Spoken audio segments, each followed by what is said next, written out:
사랑하는 여러분, 오늘도 함께 예배하게 되어 감사합니다. 사랑하는 여러분 가운데 성령 충만한 은혜가 또 그리고 오늘 하루의 삶이 기쁨과 감사가 넘치는 축복의 삶이 되기를 주의 이름으로 축복합니다. 오늘은 찬송가 204장 그리고 신명기 25장 1절에서 10절 말씀 함께 나누도록 하겠습니다. 오늘은 특별히 이 의로운 재판에 관한 문제 그리고 이 분쟁이 생겼을 때 어떻게 악한 사람들을 처벌할 것인가의 문제를 다루고 있고요.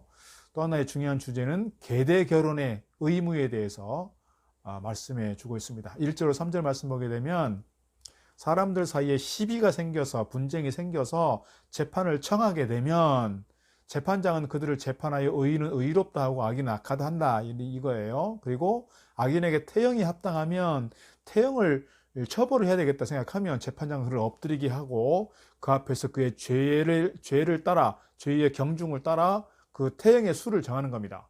그리고 몇 대까지 때릴 수 있냐면 40대까지 때릴 수가 있고요. 그것을 넘기지 못하도록 되어 있습니다.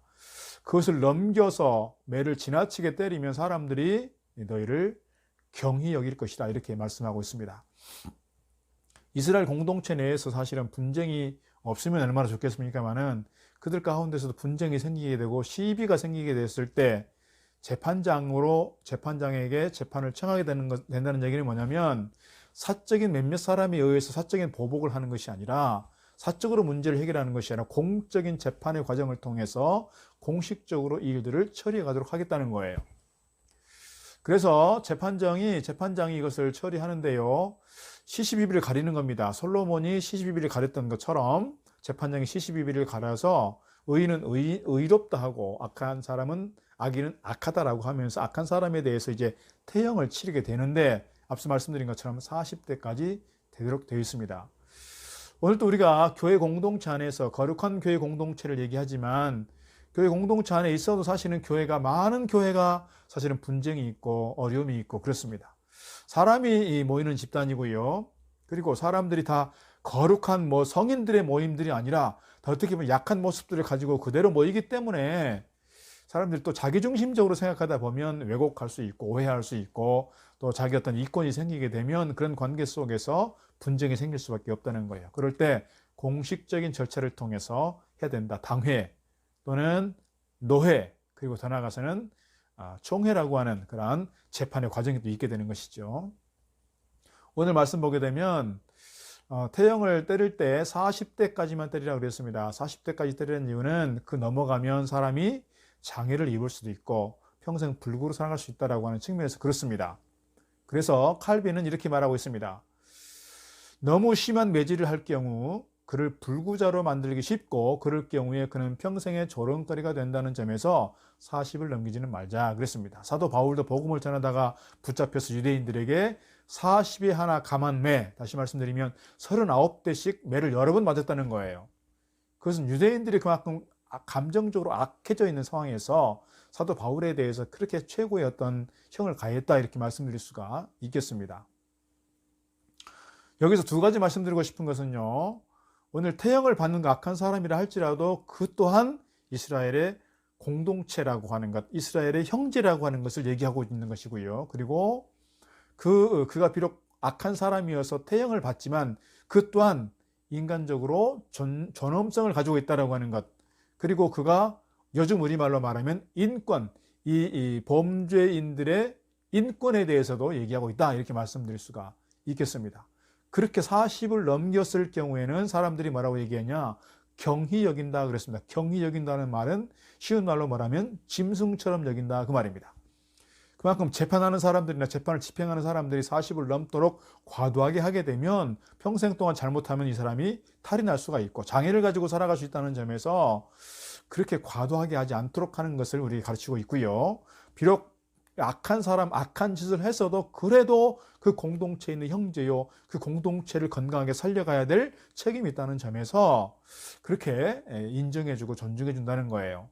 중요한 것은 뭐냐면 이렇게 태형을 가하면서 처벌하게 되는 목적이 어디에 있느냐? 처벌을 위한 처벌이 아니라 이런 태형을 통해서 각성하게 하고 태형을 통해서 깨닫게 하고 태형을 통해서 그가 새로운 마음으로 거듭나서 공동체를 위해서 섬기고 헌신할 수 있는 건강한 사람으로 설 수 있도록 하기 위한 그런 목적이 있다 이렇게 말씀드릴 수가 있겠습니다. 그런 점에서 가나안 공동체, 이 이스라엘 공동체 내에서는 그런 사람들에 대해서도 사실은 존중할 필요가 있다, 이렇게 가르쳐주고 있는 것입니다.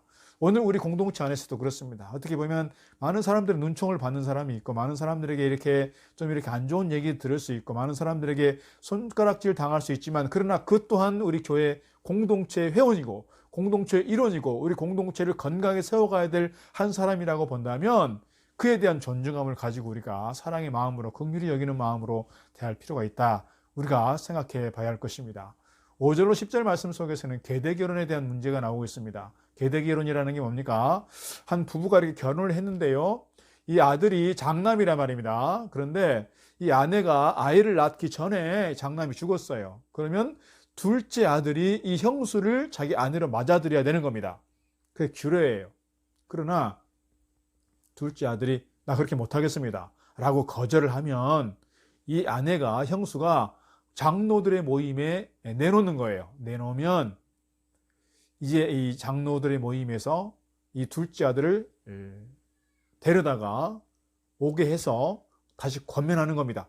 이거는 하나님께서 주신 약속이고 하나님께서 주신 규례인데 지켜야지. 그런데 끝까지 둘째 아들, 셋째 아들이 이 형수를 자기 아내로 맞아들일 수 없다라고 하면 그걸 강요할 수 없고 강제할 수 없다는 거예요. 이런 생각도 해봤습니다. 만약에 둘째 아들이 또는 셋째 아들이 형수 말고 내가 사랑하는 사람이 따로 있는데요, 그랬을 경우에 그 사랑하는 사람을 제껴두고 이 형수를 이렇게 다시 자기 아내로 맞아들인다는 것은 사실 쉽지는 않을 것 같습니다. 그러나 어쨌거나 이것을 강제할 수 없다는 것이고, 중요한 것은 그렇게 강제할 수 없는 상황 속에서 그들에게 줄 수 있는 페널티가 있다는 거예요. 그게 뭐냐? 그 사람을 수치를 당하게 한다는 거예요.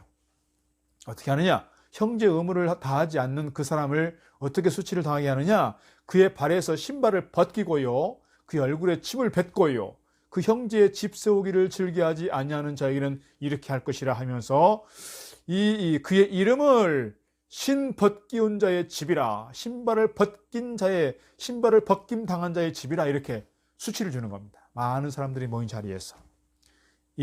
저도 이번에 이제 성지순례를 통해서 단이라고 하는 이스라엘의 제일 북쪽에 단에서부터 브엘사바 할 때 그 단을 가봤는데요, 고대 시대 3천 몇백 년 전 시대에 그때의 그 성이 그대로 있습니다.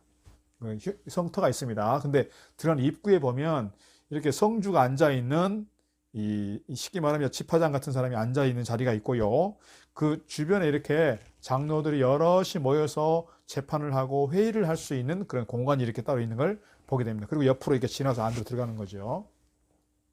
그곳에서 공식적으로 공개적인 자리에서 그 집안을 망신을 주는 거예요.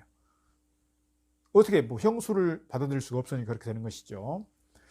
근데 왜 하나님께서 이렇게 규례를 주셨을까? 사실 이것은 이스라엘에게만 있는 것이 아니라 고대 근동 지역에 같이 있다라고 하는 것인데, 왜 이렇게 했을까 생각을 해보면, 이스라엘이 이방 사람들과 결혼하는 부분을 방지하는 것이고요, 그래서 이스라엘의 순수 혈통을 지켜가는 것이고요, 엊그제 말씀드린 것처럼 여호와의 총회라고 하는 거룩한 이스라엘의 공동체를 잘 지키고 보호하는 그런 맥락에서 이어갈 수 있을 것입니다. 더 나아가서 오늘 우리는 이것을 단순히 혈통을 잇는 것만이 아니라, 오늘 우리가 다시 계보를 잇는 것만이 아니라 사실은 신앙을 잇는 것을 우리가 좀 생각해 볼 수 있을 것 같습니다. 오늘 이 말씀이 사실은 이 유다와 다말과의 관계 속에서 이 부분이 드러나게 됐고요, 어제 말씀드린 것처럼 보아스와 룻과의 관계 속에서 이것이 이렇게 계대 결혼과 관련된 부분이 있지만, 어떻게 보면 또 유다와 다말과의 관계 속에서는 이것이 시아버지와 며느리의 관계잖아요. 그 아래서 베레스가 낳게 되었고, 그것이 사실은 이 다윗의 혈통에 들어오게 되었고 그리스도의 혈통에 들어오게 되었다는 점에서 이 계대 결혼의 문제가 어떻게 보면 구속의 역사를, 이스라엘의 어떤 인적 역사만이 아니라, 이스라엘의 역사만이 아니라 구속의 역사를 이어가는 데서 중요한 틀거리를 작용했다는 점에서 이것은 신앙적으로 잘 해석해 볼 수 있는 부분이라 할 수 있습니다. 오늘 우리가 혈통을 이어가는 문제만이 아니라 우리의 신앙을 잇기, 신앙의 계보 잇기라고 하는 차원에서 우리가 다음 세대를 더 잘 생각하고, 특별히 우리 공동체 안에 있는 약한 사람들에 대해서 잘 보호하고 존중해주고 섬길 수 있는 그런 어떤 마음들이 우리에게 필요하다 말씀드릴 수가 있겠습니다.